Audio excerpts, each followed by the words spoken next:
Hi, I'm Calivan. I managed to grab a great bargain the other day and picked up the Homeworld bundle on sale for around $4, which I think is some pretty amazing value. So, dock all of your Strikecraft, recall your harvesters and prepare the mothership for hyperspace, as it's time to take a look at Homeworld Remastered. Homeworld was released in 1999 to critical and commercial success, which was great news for Relic Entertainment.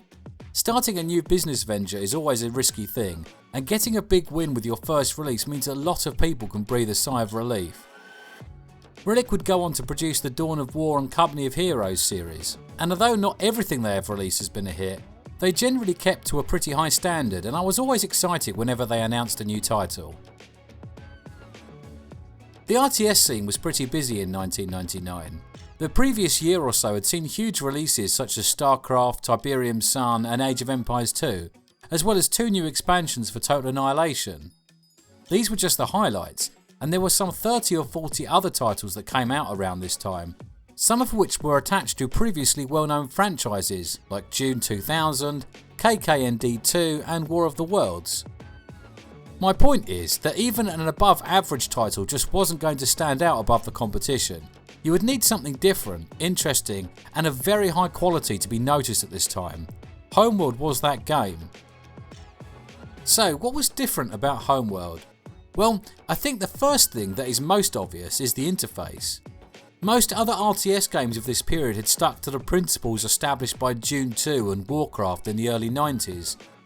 You had a top-down or isometric view of the battlefield, and you only had to worry about the X and Y axes. Homeworld gave you a third dimension to play with. As well as bringing a huge amount of additional tactical possibilities, this also gave the game a really good reason to use fully 3D models for everything, at a time when most other games were still using 2D representations. What really made this work is that it was no mere gimmick. To really engage with the game you had to pay attention to this whole new dimension. Attacks on the mothership and your harvesting efforts would come from above and below, and you could use these attack vectors to bypass some of your enemy's defences. The 3 dimensions of space did make the game harder to control, but Relic did a good job on the control interface and they gave you the right tools for the job. Move operation started on a flat 2D plane, and then after the first click you could adjust the Z axis by moving the mouse up and down. You could also press space at any time to be given a whole view of the system, which you could pan, zoom and rotate to better keep track of everything. You were also encouraged to use control groups, which you could double tap a key to jump to, making the location and selection of key parts of your fleet far easier. It did take a little while to get used to, but with some practice it would start to feel natural. And by the time the campaign started to get a bit more difficult, you would already be quite comfortable with all of the controls. The second thing that made Homeworld stand out was that it looked amazing. It's really hard to demonstrate this now, as a game that's almost 25 years old is never going to stack up well compared with modern offerings. But it used very up-to-date technology at the time, and also used that technology in a very smart way. There is a beauty in its simplicity. The blackness of space punctuated with distant stars and the sun in the background was quite striking. The ships have clean lines and smooth angles, and just enough careful lighting and effects to make them stand out and give clear indications of life and motion. What you've been looking at in the background is the original classic game, which comes in the remastered bundle. This is not the remaster itself, so let's switch to that to give you a bit more feel of what the game looked like to us back in 1999. There we go, look at that, beautiful. Another one of Homeworld's strong points was the campaign, which was a tier or 2 above what you would normally find in an RTS. The premise was as follows. The inhabitants of your planet discovered the wreck of a long forgotten spaceship buried under the sands of the desert. This wreck contained indications that your people came from a distant planet many thousands of years ago, and a map survived showing the position of your homeworld. Your entire people unite, and the next 60 years are spent in peace and prosperity while all of the various tribes work together to create a huge colony ship that will make an epic journey to find the birthplace of your people. Your particular part in the story starts on the day that the colony ship is first launched, and part of the tutorial consists of you testing out various systems to ensure that the mothership is ready to go. Once all this has been taken care of, your next task is to jump to a location just on the edge of the system to meet up with a sublight support vessel that's been heading this way for the last 10 years on regular drives. This vessel will examine your exit from hyperspace and use the data to better calibrate your jump drives, dock with you, and then you'll both head back home in time for tea and medals. However, things don't unfold quite as you would expect, and you are forced to forge on alone through uncharted space to find your ancient homeworld. As the campaign develops, you meet some other entities along the way, some friendly, some hostile, and try to navigate through a series of challenges as the story unfolds. I won't go into any more detail as I don't want to spoil anything for those that are considering picking up the game, but I will surmise by saying that it's a classic sci-fi premise done well, and it's a very enjoyable experience. What made the campaign stand out from other games is it really feels like one continuous story, rather than a series of missions linked together by cutscenes.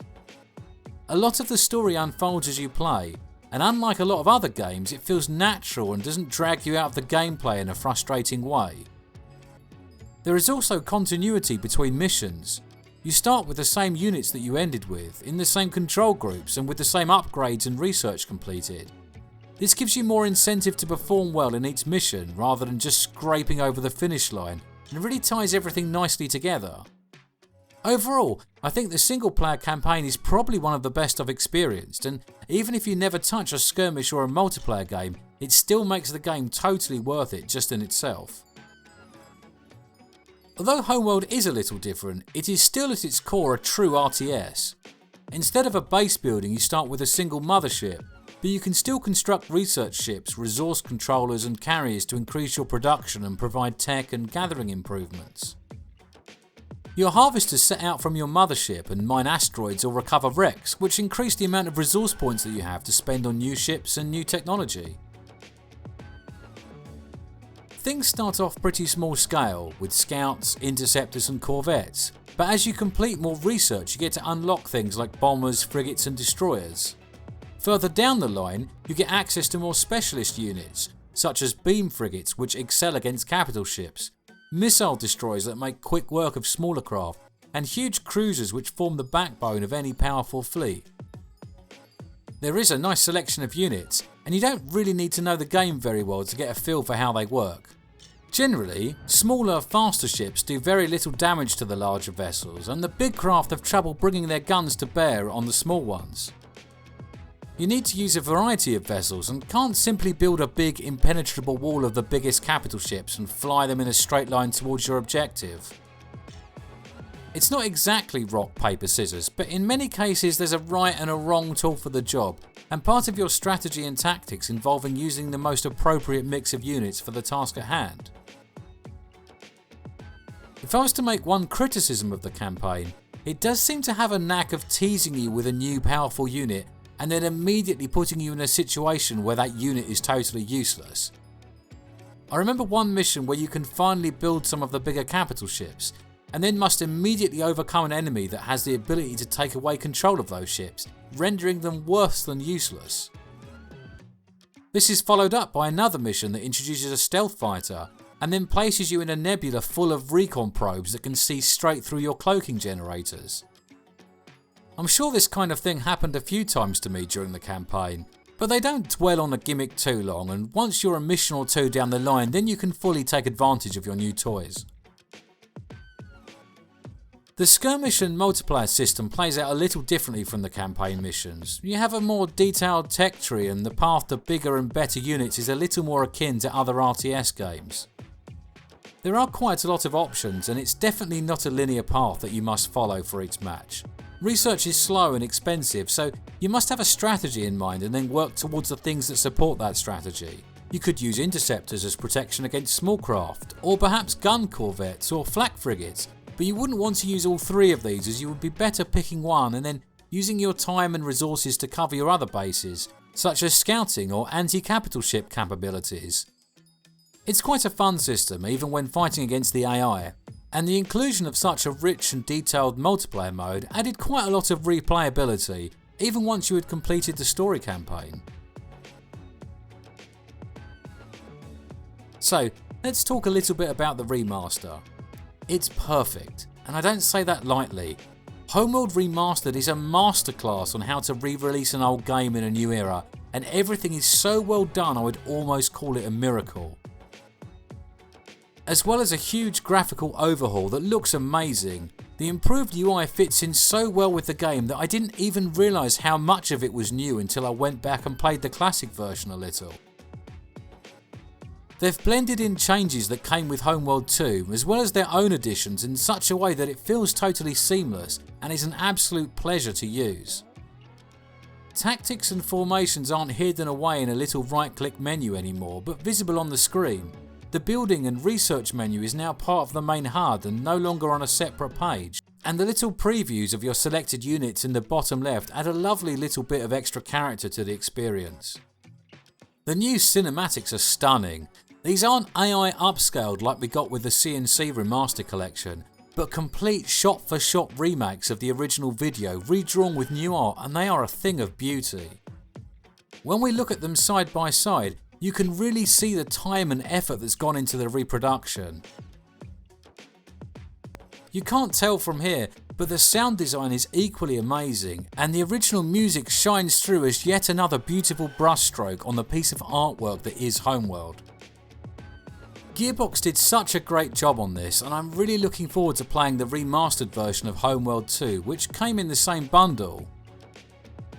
If you've not played Homeworld before, or played it back in '99 and haven't looked at it since, I strongly recommend you pick up a copy. If you're not in a rush, the game goes on sale quite frequently, so pop it on your wishlist. What's even more exciting is that Gearbox is releasing a brand new game in the series in March next year, and so far it's looking pretty good. It's being developed by Blackbird Interactive, and it looks like they have a great team in place, including Rob Cunningham, Homeworld's original design director, and Paul Ruskay, who did the score. There has always been a special place in my heart for the Homeworld series, and if you're anything like me, then you'll be eagerly awaiting March 2024 so you can once again get your hands on a whole new mothership.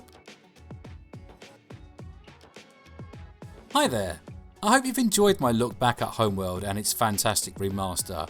If you're as fond of Homeworld as I am, then I'd love to hear your stories, so pop one of them in the comments for us all to read. If you enjoyed this video, then please give me a like, and if you want more of this, then subscribe to my channel.